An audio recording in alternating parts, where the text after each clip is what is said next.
आइए, सुनिए, देखिए, समझिए सनातन सत्य। जैसी दृष्टि वैसी सृष्टि, दृष्टि विज्ञान।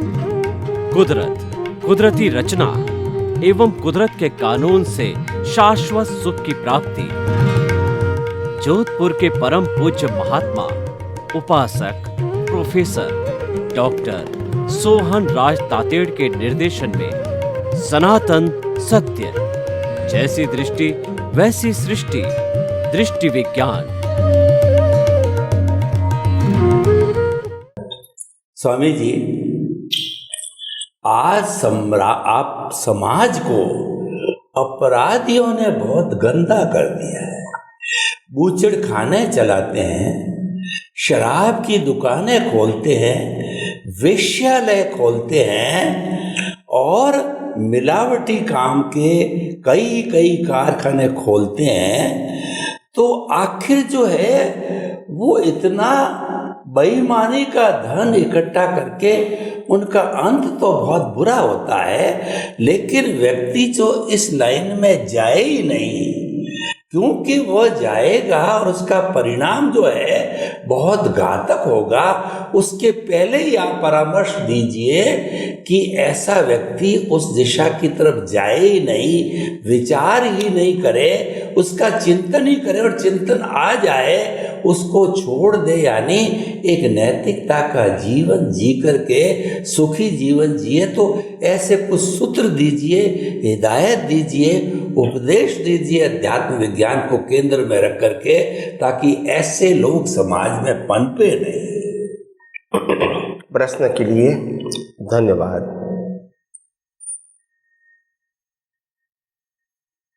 जीवन में एक बात ध्यान में रखना है कि कोई भी कार्य की सफलता के लिए कोई एक ही व्यक्ति जिम्मेदार नहीं होती है। कई सारे व्यक्तियों की छोटी छोटी हेल्प से एक कार्य होता है। यानी हर व्यक्ति के रोल की कीमत है, और इसीलिए एक राजा होता है और एक दरबान होता है, दोनों की कीमत है।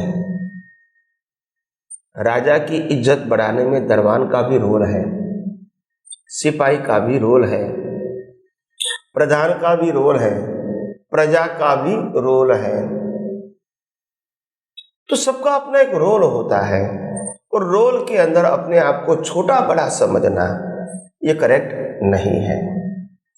तो सबसे पहली बात, कोई भी अपने को परिस्थितियों के मुताबिक काम करना पड़े तो उसको छोटा बड़ा समझने की कोशिश मत करो, क्योंकि आप भी जो समाज चल रहा है उसका एक हिस्सा हो। अगर सड़क पर झाड़ू लगाने वाला भी समाज का हिस्सा है, मिस्त्री काम करने वाला भी समाज का हिस्सा है, कलर काम करने वाला भी समाज का हिस्सा है, प्लम्बिंग का काम करने वाला भी समाज का हिस्सा है, बैंक कहो या कारकुन कहो वो भी समाज का हिस्सा है, पैसा लगाने वाला कहो या इंडस्ट्रीज या दुकान का मालिक कहो वो भी समाज का हिस्सा है, और प्रत्येक व्यापारी और ग्राहक भी समाज का हिस्सा है। सबका अपना अपना रोल होता है और रोल से समाज बना है, और इसीलिए कोई भी रोल को छोटा बड़ा समझना ये अच्छी बात नहीं है। हम कहेंगे हम महल जैसा मकान बनाएंगे, सब कुछ सुविधा लगाएंगे, मगर महल के अंदर गटर नहीं बनाएंगे तो चलेगा? नहीं। उनका भी एक रोल है। तो गटर को गलत समझने की कोशिश मत करो। हमारी सभी बुराइयां वहां से तो निकलेगी, तो उनका भी एक रोल है। ये महल को स्वच्छ रखने में, स्वस्थ रखने में, साफ सुथरा रखने में और बुराइयों को, कचरे को निकालने में उनका भी एक योगदान है। तो हम इसको भी हम छोटा रोल मानेंगे, वो करेक्ट नहीं है। तो सभी विंडो का भी रोल है, बाथरूम का भी रोल है, किचन का भी रोल है, बेडरूम का भी रोल है, ड्राइंग रूम का भी रोल है, सभी का अपना अपना रोल है। तभी महल की एक वैल्यू बनती है। तो कई लोग क्या होते हैं, जीवन में निराश हो जाता है। मैं परीक्षा में सफल नहीं हुआ, पढ़ाई नहीं कर सका, तो क्या करूँगा। पढ़ाई नहीं करने वाले के लिए भी समाज में रोल होता है, पढ़ाई करने वालों का भी समाज में रोल होता है, और साहसिक लोगों का भी समाज में रोल होता है, पॉलिटिकल व्यक्तियों का समाज में रोल होता है, सोशल रिफॉर्मर का भी समाज में रोल होता है, और साधु संतों का भी समाज में रोल होता है, नेता अभिनेता का भी समाज में रोल होता है। और आपने कहा गलत काम करने वाला भी, उसका भी समाज में रोल होता है।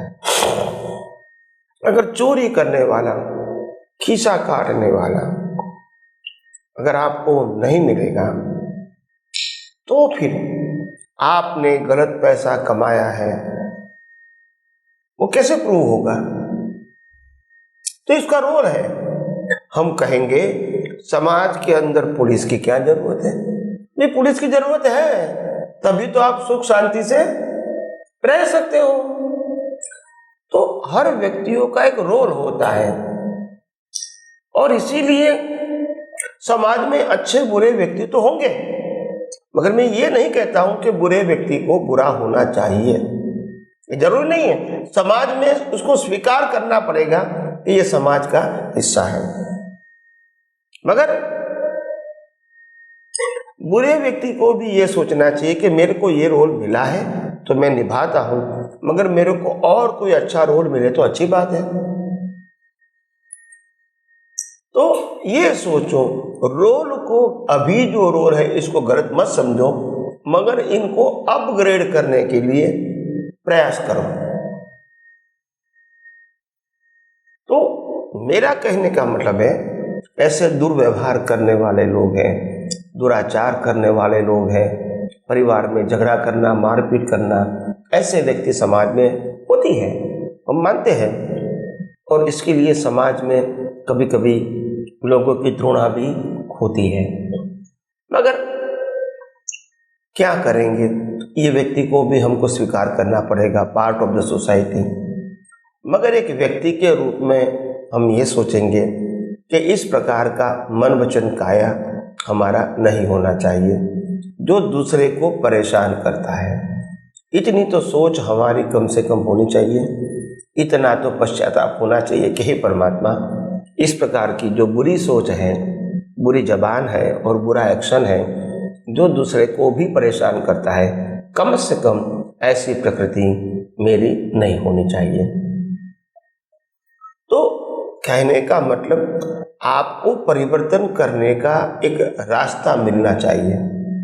डिप्रेस होने की जरूरत नहीं है। क्या बताया मैंने? जरूरत नहीं, बिल्कुल नहीं है।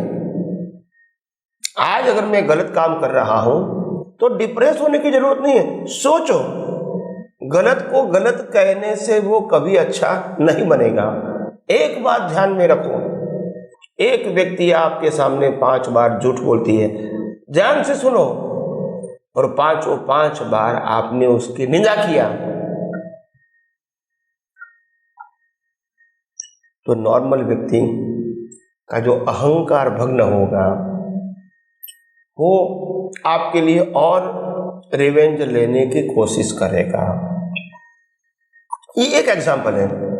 दूसरा एग्जाम्पल ये है कि अगर वो झूठ बोलता है 5 बार, और 5 बार आपने ये कहा कि आपके माता पिता के संस्कार देखो, पढ़े लिखे इंसान हो, आपका भी परिवार हो, और आप कितने, आपके विचार भी कितने महान हैं, और इसी प्रकार से आप जीवन जीते हैं, तो आपको भी और लोगों को भी अच्छा लगता है, और आपके अंदर क्षमता वो है, ऐसा पॉजिटिव बताएंगे तो वो अपने आप को अच्छा करने की कोशिश करेगा। मगर नेगेटिव कहने से वो परिवर्तन होगा, वो बहुत कम संजोगों में होता है। तो इसीलिए प्रेजेंटेशन बहुत इंपॉर्टेंट है। हमारे दादा भगवान थे, इतने सारे हम आप्तपुत्र थे, बहुत टीनेजर थे, यंग थे, युवा थे, और हो सकता है कि युवा में कुछ न कुछ तो गलतियां हो जाती है, ब्रह्मचर्य के बारे में भी और व्यवहार में भी। 74 के आसपास। हमको दादा मिले 77 में, 76 में किताब मिली, 77 में प्रत्यक्ष मिले। तब मैं 16 साल का था, 17 साल में मिले वो। तो हम इस समय टीनेजर्स कहो, और ऐसे ऐसे मेरे से 2-3 साल आगे पीछे होंगे। तो दादाजी हमको सबको एनकरेज करते थे कि हमारे आप्तपुत्र, उनका कितना अच्छा ब्रह्मचर्य है, वो स्त्री के सामने देखते तक नहीं है, उनकी विकारी दृष्टि नष्ट हो गई है, देवलोग भी उनको वंदन करते हैं, यानी दे एनकरेज अस। तो आपकी वैल्यू बढ़ाएंगे। तो अगर आप में गलती होगी तो भी आपको एहसास होगा कैसा नहीं करना चाहिए। अब आपको मैं कहूँगा बुरा है, बुरा है, बुरा है, भी क्या कहूँगे, जो भी हूँ मैं ऐसा ही हूँ, ऐसा ही करूँगा। तो आपको एनकरेज करके बुराइयों को ढांक के कैसे आप बुराइयों से इंप्रूव हो जाए, यही मेरी भाषा होनी चाहिए। आज हम कहेंगे कि हमारे देश में सब करप्टेड लोग हैं, ऐसा कहने से क्या फायदा। हम ये कहेंगे कि हमारे देश में ऐसे ईमानदार भी लोग हैं जो विश्व में नाम रोशन करते हैं, तो दूसरे को क्या मिलेगी, प्रेरणा मिलेगी। गलत कहने से क्या फायदा है, गलत तो है ही, उसको एनलार्ज करने की जरूरत। हमारे देश में 10 व्यक्तियों ने हमारे गांव में से तलाक ले लिया, इसको न्यूज़ बनाने की जरूरत नहीं है। मगर एक व्यक्ति ने 70-80 साल के बाद, बहुत संघर्ष के बाद भी दोनों साथ में रहे, इसको अवार्ड दो। तो इंस्पायर वो करना है, वो नहीं करना है। You understand me? तो समाज ऐसे परिवर्तन होता है। गलत बात, ये न्यूज़पेपर वाले हैं और जो टीवी वाले हैं, भले अपने टीआरपी बढ़ाने के लिए जो कुछ भी करते हो तो बिजनेसमैन है, मगर मैं ये कहता हूँ समाज में छोटी सी छोटी बातों को, मगर अच्छी है, जो दूसरे को प्रेरणा देने वाली है, इसको एनलार्ज करो। मैं एक छोटा सा किस्सा सुनाता हूँ जो वास्तव में हो चुका है। विदेश से एक लेडी अमेरिका से यहाँ घूमने के लिए आई थी और छोटे छोटे बाजार में वो चल रही थी। तो उसमें क्या हुआ, उनके पॉकेट में 2 प्रकार के पॉकेट थे। एक प्रकार के पॉकेट में लोकल मनी था, दूसरे प्रकार के पॉकेट में वो फॉरेन के मनी थे, कार्ड बार, उसका आईडी बाईडी सब था। हालांकि वो निकालना नहीं था उनको। एक बार गलती से वो निकल गया और दूसरी बार रखने में वो नीचे गिर गया और फिर दूसरा उन्होंने ले लिया पॉकेट और पैसा देके वो चली गई। और जो पहले वाला था अंदर नहीं गया, बाहर गिर गया। मगर भीड़ भाड़ थी तो किसी को मालूम नहीं हुआ, आवाज भी नहीं आई, सुनी नहीं होगी भीड़ भाड़ में। वो चली गई, 2, 3, 4, 5 किलोमीटर दूर चली गई और भीड़ भी बहुत थी। एक युवा को ये पॉकेट मिला, उन्होंने पॉकेट में देखा तो बहुत सारे डॉलर थे, आईडी थी, क्रेडिट कार्ड था और बहुत सारे जरूरी पेपर भी था। तो बच्चे ने सोचा कि ये तो बहुत इंपॉर्टेंट डॉक्यूमेंट है, पैसा तो छोड़ दो, बाकी सब इंपॉर्टेंट डॉक्यूमेंट है, अगर ये पॉकेट मेरा चला जाता तो क्या होता, मैं कितना परेशान होता। उन्होंने सोचा कि अभी ये व्यक्ति को मैं कैसे मिलूं, क्योंकि उस समय तो फोन की भी सुविधा नहीं थी। तो उनका जो एड्रेस था, एड्रेस आईडी के अंदर, एड्रेस के ऊपर तार भिजवाया कि इस व्यक्ति का पॉकेट मेरे को मिला है, तो कृपया करके वो कहाँ है, कहाँ रुकी है, वो हमको एड्रेस दो ताकि हम इसको, ये उसका वॉलेट दे दें। तो फिर वहाँ से मैसेज आया कि ये होटल में रुकी है और इतने दिन तक रहेंगी और ये उसका एड्रेस वगैरह है। तो 3-4 दिन के बाद वो बच्चे ने उनको जहाँ थी वहाँ उसको देने के लिए गई सुबह के समय में। तो पहले तो होटल के पास बच्चा गया, उन्होंने कहा कि ये व्यक्ति को मैं मिलना चाहता हूँ, यहाँ आइए। तो बोला आप क्यों मिलना चाहते हैं?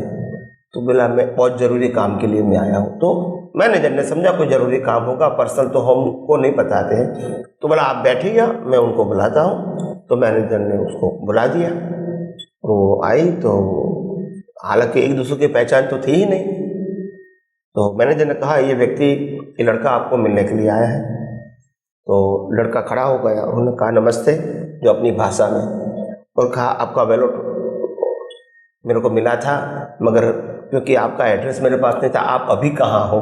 वैलेट में जो एड्रेस है वो तो वहाँ का था, यहाँ का तो था नहीं। तो मैंने इस मेहनत करके आपका कांटेक्ट, आप कहाँ है एक्चुअली, वो मैंने ढूंढा और मैं आपको देने के लिए आया हूँ। तो वो जो लड़की थी फॉरेन की, वो प्रोफेसर थी, तो वो बहुत प्रसन्न हो गई और फिर बच्चे को कहा कि लो $100। तो बच्चे ने कहा कि आपके पैसे के लिए धन्यवाद, मगर मैं पैसे नहीं लेता हूँ। तो फिर उन्होंने कहा क्यों नहीं लेते हैं, मैं खुशी होकर देती हूँ आपको, I am very happy to give you. तब उन्होंने, बच्चे ने कहा हमारे देश के अंदर ईमानदारी बेची नहीं जाती है, जिया जाता है। जब उसको मालूम नहीं हुआ तो मैनेजर ने इसको ट्रांसलेशन किया, तो इतना वो बहन इतना प्राउड फील करने लगी कि ऐसे भी खानदान लोग इस धरती पर रहते हैं। तो ये बातों को ज़्यादा से ज़्यादा क्या करना चाहिए, पब्लिश हाईलाइट करना चाहिए, लोगों को इंस्पायर मिले कि हमारी धरती क्या है, हमारी संस्कृति क्या है, उसके वैल्यू क्या है। पैसा मायना नहीं रखता है, ईमानदारी से हमारी दुनिया में इज्जत होती है, आप समझे ना। तो ऐसी छोटी छोटी बातें हाईलाइट करनी चाहिए। और मैं समझता हूँ भारतवर्ष के अंदर जब नए पत्रकार आए, युवा पत्रकार आए, और ऐसी ऐसी छोटी बातों को भी हाईलाइट्स करेगा, तो मैं समझता हूँ हमारे भारतवर्ष के लोगों के अंदर फिर जो एक अलग प्रकार का जो विश्व का बेस्ट कल्चर है वो रीओपन होगा, और पूरा विश्व इसका अनुभव करेगा। हम तो करेंगे ही, मगर विश्व भी करेगा। और वही विश्व गुरु बनने का मतलब विश्व का मालिक नहीं, विश्व गुरु का मतलब विश्व को गाइड करने वाला, नॉट ओनर, नॉट बॉस। तो ये बनना हमारे लिए कोई असंभव बात नहीं है। तो इसीलिए आध्यात्म विज्ञान के जरिए मैं यही बताना चाहता हूँ कि ऐसे ऐसे महाव्यक्तियों, ऐसे ऐसे व्यक्तियों को अगर आप अच्छी बात बताओगे तो उसको चेंज करना आसान है। बुरे व्यक्तियों को बुरा कहने के मतलब उसको परिवर्तन होने का आप मौका नहीं दे रहे हैं। तो बाकी का काम तो गवर्नमेंट का और पुलिस का उनके ऊपर छोड़ दो, मगर इंसान के नाते आप इसकी अच्छी बातों को दुनिया के सामने पेश करो ताकि उसको अच्छा बनने का एक मौका मिले। यही मेरा कहने का मकसद है। स्वामी जी आपका बहुत बहुत धन्यवाद। सनातन सत्य दृष्टि विज्ञान पर आधारित है, यानी कि सोच को सही करने पर आधारित है, और वही दृष्टि जो है हमारा सामाजिक जीवन है, जो रिलेटिव जीवन है, उस पर भी लागू करने की जरूरत है। यानी मान्यता जो है वो दिशा को बदलना है, मान्यता को बदलना है, तो ऑटोमेटिकली सुधार आता है। एक गिलास आधा भरा हुआ है, हम कहेंगे इसको आधा खाली है, ये नकारात्मक भाव है। हम कहेंगे कि आधा भरा हुआ है, ये सकारात्मक भाव है।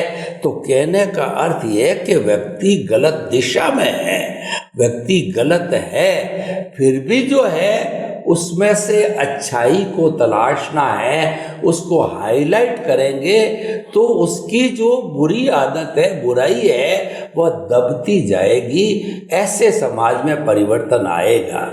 स्वामी जी, अब जितना समय बाकी है उसमें मैं इसी से जुड़ी हुई बात मेरी तरफ से कहना चाहता हूँ और आपका सपोर्ट भी चाहूँगा कि हमारे हृदय परिवर्तन एक बहुत बड़ा सॉल्यूशन है कि किसी का हृदय परिवर्तन करें, उसको कन्विंस करें, उसको जो वो कार्य अच्छा या बुरा कर रहा है उसकी मेरिट डिमेरिट बता करके उसको कन्विंस करके सेटिस्फाई करें, तो फिर वो बदल सकता है। यानी व्यक्ति को बदलने के लिए जो है, रूपांतरण करने के लिए जो है, उसको कन्विंस करना, उसका हृदय परिवर्तन करना, उसकी विचारधारा को बदलना, उसकी मान्यता मानवीयता को बदलना, ये अगर हमारा लक्ष्य रहता है, व्यक्ति बदल सकता है, समाज बदल सकता है,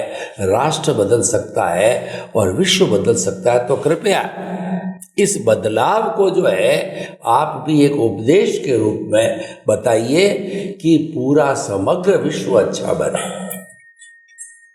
धन्यवाद। वैसे तो समय की बहुत कमी है, मगर मैं इतना जरूर कहूँगा शॉर्ट एंड स्वीट कि समाज को बदलने के लिए सबसे पहले विचार क्रांति अभियान, विचार को बदलना पड़ेगा, सोच को बदलना पड़ेगा, खुद एग्जाम्पल बनना पड़ेगा और अच्छी अच्छी बातों को दुनिया के सामने, समाज के सामने, राष्ट्र के सामने पेश करना पड़ेगा। तभी लोगों के अंदर जागृति आएगी कि हमको क्या करना चाहिए। जो बुराई है वो तो रहेगी, उनको बार बार दोहराने से या उनको बार बार बताने से अच्छाइयाँ नहीं आएगी, मगर अच्छाइयाँ बताते रहोगे और खुद जीते रहोगे तो उनके एग्जाम्पल से लोग आगे बढ़ने की कोशिश करेंगे। तो मैं समझता हूँ यही एक रास्ता है। अच्छाइयों को बताने की कोशिश करो, अच्छा जीवन जीने की कोशिश करो, अच्छी सोच रखो और समाज को बदलने का जो प्रयास होता है उसमें आपका योगदान दो।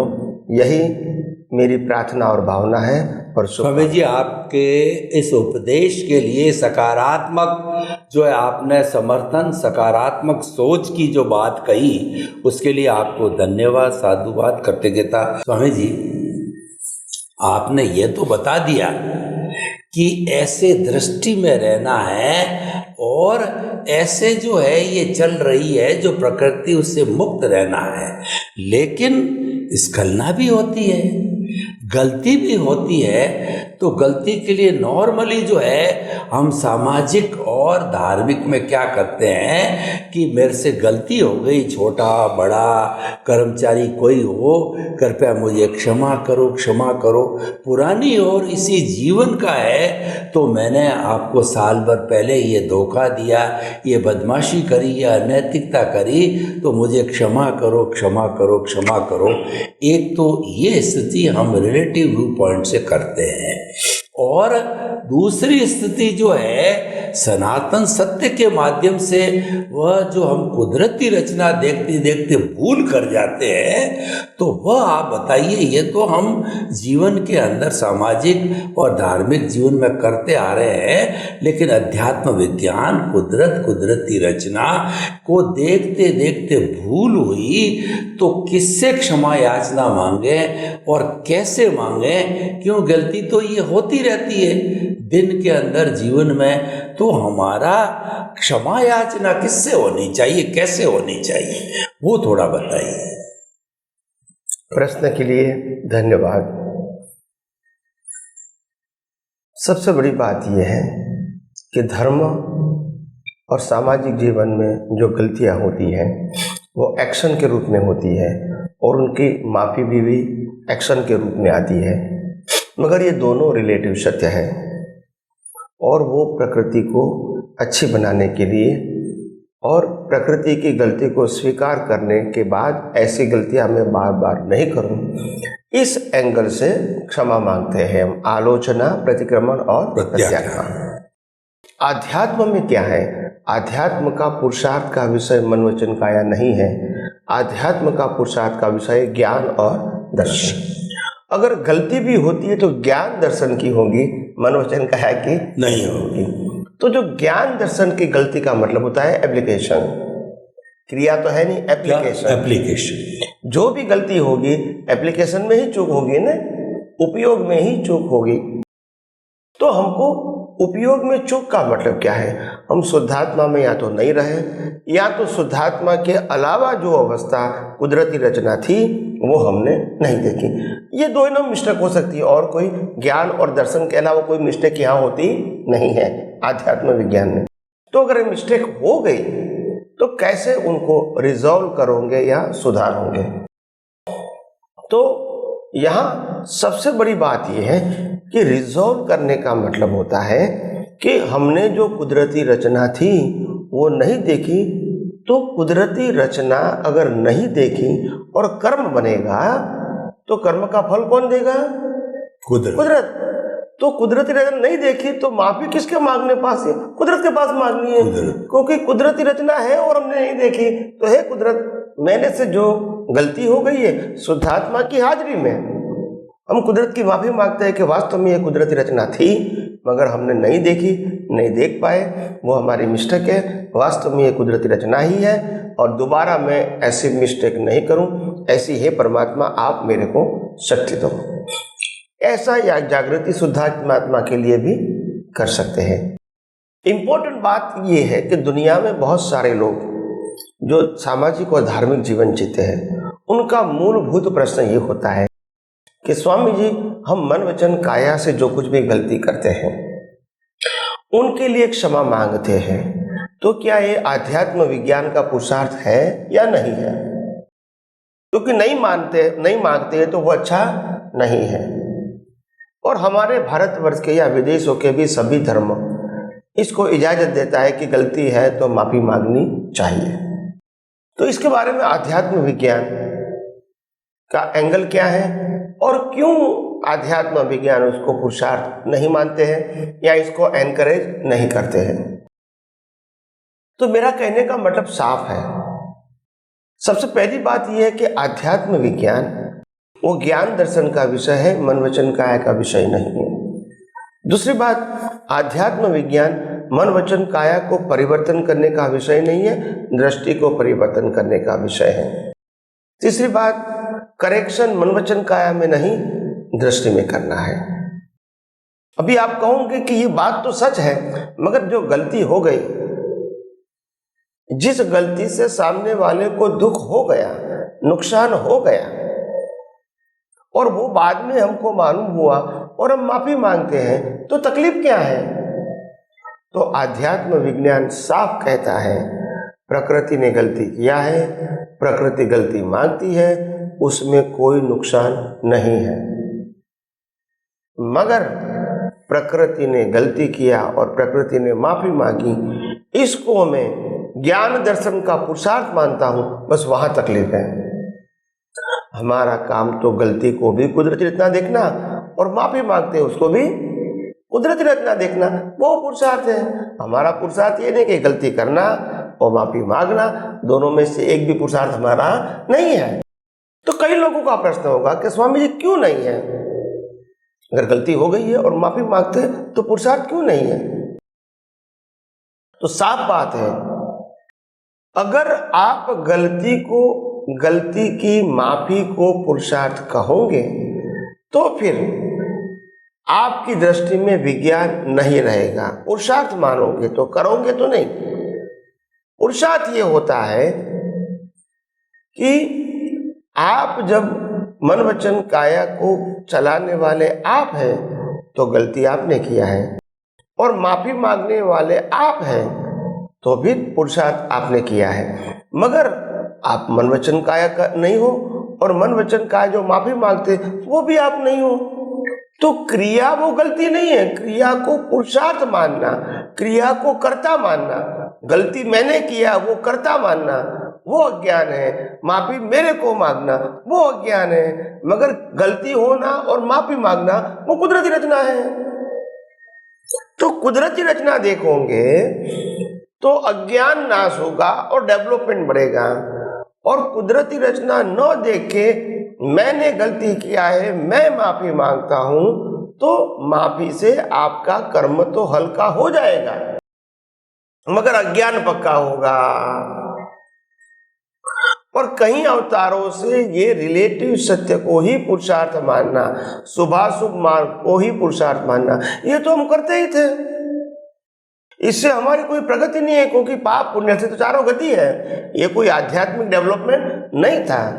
तो इसीलिए ये आध्यात्म मार्ग, आध्यात्म विज्ञान आध्यात्मिक डेवलपमेंट के बारे में सोचता है, पाप पुण्य प्रायश्चित के बारे में पुरुषार्थ के एंगल से सोचता नहीं है। और इसलिए प्रकृति भले करता रहे, उसमें कोई क्वेश्चन नहीं है, मगर आपको तो उनको भी कुदरती रचना ही देखना है, यही आपका पुरुषार्थ होगा। बस तो यही आध्यात्म विज्ञान बताने की कोशिश करता है। स्वामी जी आपका बहुत बहुत धन्यवाद।